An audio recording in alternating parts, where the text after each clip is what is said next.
शिक्षा और संस्कृति की आवाज जानी पहचानी उत्तराखंड मुक्त विश्वविद्यालय आपके लिए लेकर आया है 91.2 एफएम पर बदलते शहर की धड़कन हेलो हल्द्वानी। दोस्तों, हेलो हल्द्वानी एक सामुदायिक रेडियो है और इसे आप तक उत्तराखंड मुक्त विश्वविद्यालय लेकर आता है। और इस वक्त हम आपके लिए लेकर आए हैं राष्ट्र निर्माण में भारतीय सेना की भूमिका क्या रहती है, और ख़ास तौर पर कुमाऊं परिप्रेक्ष्य में हम इस बारे में बात कर रहे हैं। और आज के इस एपिसोड में हमारे साथ मेहमान के बतौर मौजूद हैं मेजर उमेश शंकर सिंह तोमर। तो मेजर तोमर, आपका बहुत बहुत स्वागत है हमारे इस प्रोग्राम के आज के एपिसोड में। जय हिंद। मुझे यहाँ आमंत्रित करने के लिए आपका धन्यवाद। कुमाऊं क्षेत्र जो अपने समृद्ध इतिहास और जुझारू लोगों के लिए प्रसिद्ध है, मेरे लिए ये बहुत एक सम्मान की बात है कि मैं एक ऐसे महान क्षेत्र के बारे में मुझे बोलने का मौका मिल रहा है। तो क्या आप हमारे लिसनर्स के सामने अपने बारे में थोड़ा जानकारी देंगे? अपने बारे में थोड़ा आप हमारे लिसनर्स को बताना चाहेंगे? मैं मेजर उमेश शंकर सिंह तोमर हूँ। मैंने भारतीय सेना वर्ष 2016 में ज्वाइन की थी और वर्तमान में सूर्य कमांड के पंचशूल ब्रिगेड के तहत एक यूनिट में तैनात हूँ। जैसे आपने बात की कि आप अभी सेना में पंचशूल ब्रिगेड में आप तैनात हैं, तो आम तौर पर जैसे अगर देखा जाए तो भारतीय सेना को परंपरागत रूप से देश की सीमाओं की सुरक्षा के लिए ही जाना जाता है। लेकिन ये राष्ट्र निर्माण में कैसे योगदान देती है, या फिर कैसे योगदान इस दौर में दे रही है? आपकी बात एकदम सही है, लेकिन भारतीय सेना राष्ट्र निर्माण में बहुआयामी भूमिका निभाती है। सीमाओं की रक्षा के अलावा हम आपदा राहत, बुनियादी ढांचे के विकास, सामाजिक कल्याण कार्यक्रमों और पर्यावरण संरक्षण में सक्रिय रूप से भाग लेते हैं। हमारा लक्ष्य केवल देश को सुरक्षित रखना ही नहीं है, बल्कि इसे मजबूत और प्रगतिशील बनाना भी है। मेजर तोमर, अगर बात की जाए कि कुमाऊं क्षेत्र का जो भारतीय सेना के साथ संबंध रहा है वो काफ़ी गहरा रहा है, क्या आप इस संबंध के बारे में हमारे जो श्रोता हैं उनके सामने विस्तार से बात रखना चाहेंगे? बिल्कुल। कुमाऊं रेजिमेंट जो भारतीय सेना की सबसे पुरानी रेजिमेंट्स में से एक है, इस क्षेत्र की जड़ों से जुड़ी हुई है।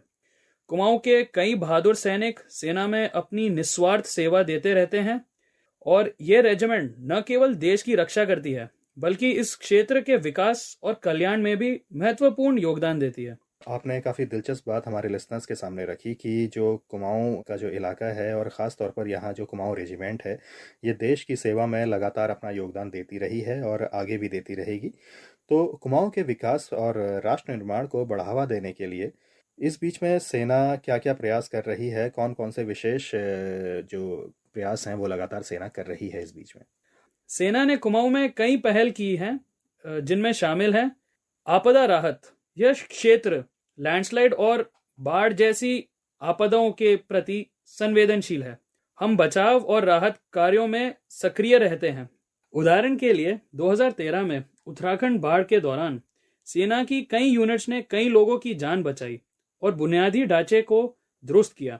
बुनियादी ढांचों का विकास, जैसे कि बॉर्डर रोड्स ऑर्गेनाइजेशन के माध्यम से हमने सड़कों और पुलों का निर्माण किया, जो दूर दराज के गांवों को बड़े कस्बों से जोड़ते हैं, जिससे इकोनॉमी को बढ़ावा मिलता है।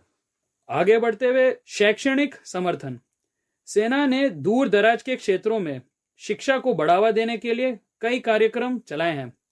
आर्मी गुडविल स्कूल और शहीदों व जरूरतमंद परिवारों के बच्चों के लिए स्कॉलरशिप्स इसका एक उदाहरण है। वास्तव में शिक्षा जो है वो विकास का एक महत्वपूर्ण स्तंभ रही है। क्या आप ये भी बता सकते हैं कि सेना कुमाऊं क्षेत्र में शिक्षा को कैसे समर्थन दे रही है? शिक्षा के विकास के लिए क्या कुछ अभी प्रयास कर रही है? स्कॉलरशिप्स प्रदान करने और स्कूल चलाने के अलावा हम युवाओं के लिए काउंसलिंग सेशन आयोजित करते हैं और उन्हें सशस्त्र बलों में शामिल होने या अन्य पेशे अपनाने के लिए प्रोत्साहित भी करते हैं। हमने पुस्तकालय स्थापित किए हैं और दूरस्थ क्षेत्रों में खास करके अध्ययन सामग्री वितरित की है। शिक्षा ही समुदायों को सशक्त बनाती है और उन्हें राष्ट्र निर्माण में योगदान करने की क्षमता प्रदान करती है। बहुत बेहतरीन बात आपने हमारे लिसनर्स के सामने रखी कि शिक्षा ही समुदायों को सशक्त बनाती है और उन्हें राष्ट्र निर्माण में योगदान करने की क्षमता प्रदान करती है। अब ऐसे में कुमाऊं क्षेत्र जो कि अपनी प्राकृतिक सुंदरता के लिए जाना जाता है, लेकिन यहाँ पर क्या है कि पर्यावरणीय चुनौतियाँ भी बहुत सारी हैं। और इस क्षेत्र में पर्यावरण संरक्षण के लिए सेना फिलहाल क्या प्रयास कर रही है? पर्यावरण संरक्षण हमारे लिए एक महत्वपूर्ण प्राथमिकता है। कुमाऊं में हम वनीकरण अभियान चलाते हैं, पर्यावरण के अनुकूल प्रथाओं को बढ़ावा देते हैं और संवेदनशील क्षेत्रों में कचरे का प्रबंधन करते हैं। उदाहरण के लिए उच्च ऊंचाई वाले क्षेत्रों में गश्ती और ट्रैकिंग अभियानों के दौरान हम यह सुनिश्चित करते हैं कि कोई भी कचरा पीछे न छोड़ा जाए। बहुत बेहतरीन और बहुत सराहनीय कदम भारतीय सेना द्वारा ये है कि और साथ ही अगर जैसे बात की जाए कुमाऊं की, तो कुमाऊं एक सीमावर्ती क्षेत्र है जिससे यहाँ विशेष चुनौतियां आती हैं, और ऐसे में सेना सुरक्षा की चिंताओं और विकासात्मक गतिविधियों में कैसे संतुलन बनाती है? सुरक्षा और विकास एक दूसरे के पूरक हैं। जहां हम इस क्षेत्र की सुरक्षा सुनिश्चित करते हैं, वहीं हम स्थानीय समुदायों के साथ सक्रिय रूप से जुड़ते हैं। इस पहल के तहत हम चिकित्सा शिविर आयोजित करते हैं, आवश्यक वस्तुओं वितरित करते हैं और जैसे कि कौशल विकास कार्यक्रमों का समर्थन भी करते हैं। ये प्रयास लोगों में विश्वास पैदा करता है कि सुरक्षा और समर्पण की भावना को बढ़ावा देते हैं। अच्छा, अगर जैसे आपने बात की कि ये जो प्रयास हैं ये लोगों में विश्वास पैदा करते हैं, तो विश्वास की अगर बात की जाए तो सेना कुमाऊं में स्थानीय समुदायों के साथ मजबूत संबंध बनाने के लिए किस तरीके से जुड़ रही है? स्थानीय समुदायों के साथ संबंध बनाना बेहद महत्वपूर्ण है। हम सांस्कृतिक कार्यक्रम, खेल आयोजन और जागरूकता अभियान आयोजित करते हैं, जिससे भाईचारे की भावना को बढ़ावा मिलता है। इसके अलावा हमारे पूर्व सैनिक क्षेत्र की सामाजिक संरचना में महत्वपूर्ण योगदान देते हैं और अक्सर सेना और समुदाय के बीच पुल का काम भी करते हैं। जैसे आपने अभी बात की कि जो पूर्व सैनिक हमारे हैं वो सामाजिक संरचना में महत्वपूर्ण योगदान देते हैं, तो पूर्व सैनिकों की अगर बात की जाए तो क्या सेना उन्हें राष्ट्र निर्माण के तहत किसी तरह शामिल कर रही है या फिर किसी तरीके से पूर्व सैनिकों को राष्ट्र निर्माण से जोड़ रही है? हाँ, बिल्कुल। उदाहरण के तौर पर बागेश्वर जिले में एक परियोजना शुरू की जा रही है। एक पूर्व सैनिक जो वंचित युवाओं को सेना, नौसेना, वायुसेना और अर्धसैनिक बलों में करियर के लिए मुफ्त प्रशिक्षण प्रदान कर रहे हैं। इनको बुनियादी ढांचे में कुछ कठिनाई हो रही थी। उनके पास केवल एक शेड था जहां प्रशिक्षण दिया जाता था। जैसे जैसे ट्रेनीज की संख्या बढ़ी, वह शेड छोटा पड़ गया और इसी कारण उन्हें प्रतिभागियों की संख्या सीमित करनी पड़ी।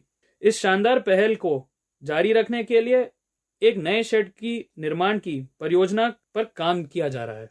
तो काफ़ी प्रेरणादायक ये बात है कि किस तरीके से जो पूर्व सैनिक हैं वो यहाँ पर लगातार जो हमारे आम नागरिक हैं उन्हें भारतीय सेना से जोड़ रही है, या फिर उनके जीवन को दुरुस्त करने में या फिर उनके जीवन को आगे और लक्ष्य देने में, प्रदान करने में भारतीय सेना और पूर्व सैनिक यहाँ पर अपना योगदान दे रहे हैं।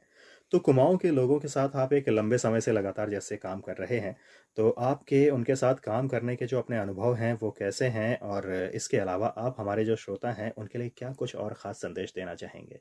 कुमाऊं क्षेत्र में काम करने का मेरा अनुभव बहुत ही बढ़िया रहा है और मैं ये कहना चाहूँगा कि कुमाऊं के लोग इसकी सबसे बड़ी ताकत हैं। उनकी जुझारू प्रवृत्ति, देशभक्ति और सांस्कृतिक धरोहर अनुकरणीय है। सेना उनकी आकांक्षाओं का समर्थन करने और उनकी सुरक्षा सुनिश्चित करने के लिए प्रतिबद्ध है।